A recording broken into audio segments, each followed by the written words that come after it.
ललिया देखो ना यारवा के कैसन भइल बा हलिया पढ़ता बेचैनिया दादा मुश्किल भइल बा जीना जीना अरे जीना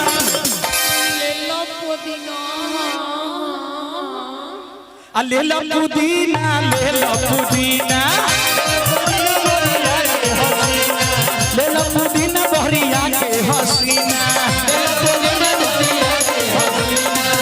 आही बानी तोहरा गलिया केने बारू हमर ललिया देखना यारवा के कैसन भइल बा हलिया पढ़ता बेचैनिया दादा मुश्किल भइल बा जीना जीना अरे जीना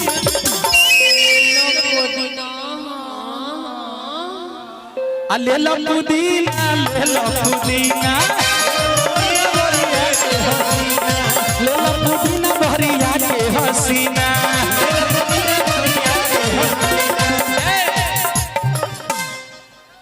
कि निकलो ना निकलो जल्दी निकलो बाहर आओ।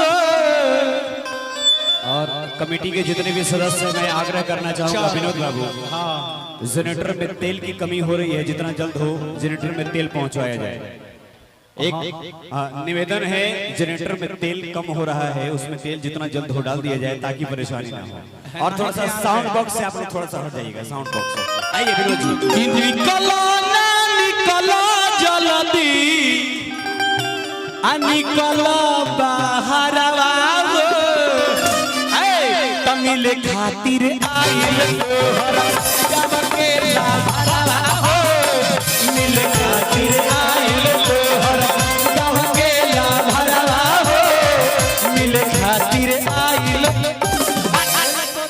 नायिका रे लुका ना भैया तलाई मालतानी। अच्छा कि सोचतानी बरम बाबा झट से करई त अहे सना मामा से हमारा मिलना भाईरा आना तो हम देई दे होबे ही जन जनवा अब बेची बेची गावतानी गाना भाईरा। का भाई लो एकरो के जा छोड़ दी छोड़ दी स्टेज से नीचे ढकेल दो। ले जा लो गांव भर के काम में करे से चल जाई। कि सोचतानी बरहम बाबा झट से करई त सना मामा से हमारा मिलना भाईरा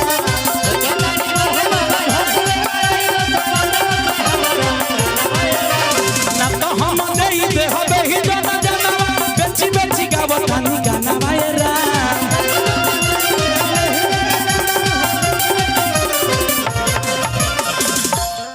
अब एपर से लड़की के बा लड़की